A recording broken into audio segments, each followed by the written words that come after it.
ಇವತ್ತು ಒಬ್ಬ ಶ್ರೀಮಂತ ಹಾಗೂ ಇಬ್ಬರು ಭಿಕ್ಷುಕರ ಕಥೆಯನ್ನ ಕೇಳ್ಕೊಬರೋಣ. ಕೇಳ್ತಾ ಇದ್ದೀರಾ ಅವಿಭಜಿತ ಪಾಡ್ಕಾಸ್ಟ್. ನಾನು ಸಂಕೇತ್ ಭಟ್.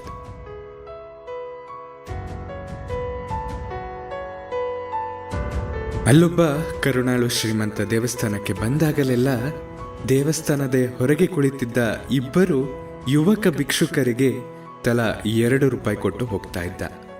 ಅವರು ಶ್ರೀಮಂತನಿಗೆ, ನಿಮ್ಮಿಂದಾಗಿ ನಮಗೆ 2 ಹೊತ್ತು ಊಟ ಸಿಗ್ತಾ ಇದೆ, ನೀವು ದೇವರು ಅಂತ ಹೇಳಿ ಮತ್ತೆ ಮತ್ತೆ ವಂದಿಸ್ತಾ ಇದ್ರು. ಅವರ ಮಧ್ಯೆ ಒಂದು ರೀತಿಯ ಸ್ನೇಹ ಬೆಳೆದಿತ್ತು. ಒಂದು ದಿನ ಆ ಶ್ರೀಮಂತ ಬಂದು ಇಬ್ಬರು ಭಿಕ್ಷುಕರಿಗೆ ಹೀಗೆಂದು ಹೇಳ್ತಾನೆ, ನಾನು 3-4 ತಿಂಗಳ ಕಾಲ ದೇವಸ್ಥಾನಕ್ಕೆ ಬರೋಕ್ಕಾಗಲ್ಲ, ನಿಮ್ಮಿಬ್ಬರಿಗೂ ತಲಾ ₹200 ಕೊಟ್ಟು ಹೋಗ್ತೀನಿ, ಅದನ್ನು ದಿನಕ್ಕೆ ₹2 ಅಂತೆ ಬಳಸ್ಕೊಳ್ಳಿ ಅಂತ ಹೇಳಿ ಹಣವನ್ನು ಕೊಟ್ಟು ಹೋಗಿಬಿಡ್ತಾನೆ.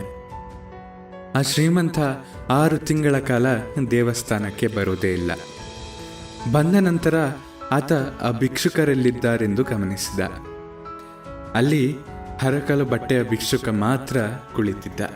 ಶ್ರೀಮಂತನನ್ನು ಗುರುತಿಸಿದ ಆ ಭಿಕ್ಷುಕ ಹೇಳ್ತಾನೆ, ಸ್ವಾಮಿ, ನೀವು ಇಷ್ಟು ದಿನ ಎಲ್ಲಿಗೆ ಹೋಗಿದ್ರಿ?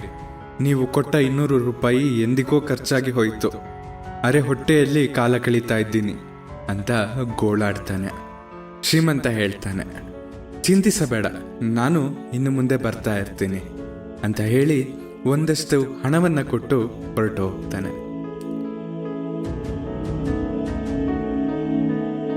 ಒಳ್ಳೆ ಉಡುಪು ಧರಿಸಿದ್ದ ಒಬ್ಬ ವ್ಯಕ್ತಿ ಬಂದು ಶ್ರೀಮಂತನಿಗೆ ನಮಸ್ಕಾರವನ್ನ ಮಾಡ್ತಾನೆ. ಶ್ರೀಮಂತನಿಗೆ ಅವನಾರೆಂದು ಗುರುತು ಸಿಗೋದಿಲ್ಲ. ಆಗ ಅವನೇ ಪರಿಚಯವನ್ನ ಮಾಡಿಕೊಳ್ತಾನೆ. ಸ್ವಾಮಿ, ನಾನು ಇಲ್ಲೇ ಭಿಕ್ಷೆ ಬೇಡ್ತಾ ಇದ್ದೆ.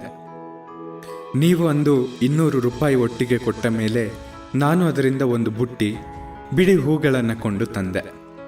ಹೂವಿನ ಹಾರ ಪೋಣಿಸಿ ಇಲ್ಲೇ ಫುಟ್ಪಾತ್ನಲ್ಲಿ ಮಾರ್ತಾ ಇದ್ದೆ. ತಕ್ಕ ಮಟ್ಟಿನ ಲಾಭ ಬರ್ತಾ ಇತ್ತು. ಕೆಲವು ದಿನಗಳ ನಂತರ ಹೂವಿನ ಜೊತೆಗೆ ತೆಂಗಿನಕಾಯಿ, ಕಡ್ಡಿ, ಕರ್ಪೂರವನ್ನ ಮಾರಲು ಮೊದಲು ಮಾಡಿದೆ. ಯಾರೋ ಪುಣ್ಯಾತ್ಮರು ಒಂದು ಹಳೆಯ ಪೆಟ್ಟಿಗೆ ಅಂಗಡಿಯನ್ನ ಕೊಟ್ಟರು. ಅದು ನೋಡಿ ಅಲ್ಲಿ ಅಂಗಡಿಯನ್ನ ಇಟ್ಟಿದ್ದೇನೆ. ನೀವು ಕೊಟ್ಟ ₹200 ಭಿಕ್ಷುಕನಾಗಿದ್ದ ನಾನು ಈಗ ಸಣ್ಣ ವ್ಯಾಪಾರಿಯಾಗಿದ್ದೇನೆ ಅಂತ ಹೇಳಿ ನಮಸ್ಕಾರವನ್ನ ಮಾಡ್ತಾನೆ. ಶ್ರೀಮಂತನಿಗೋ ಆಶ್ಚರ್ಯವೋ ಆಶ್ಚರ್ಯ.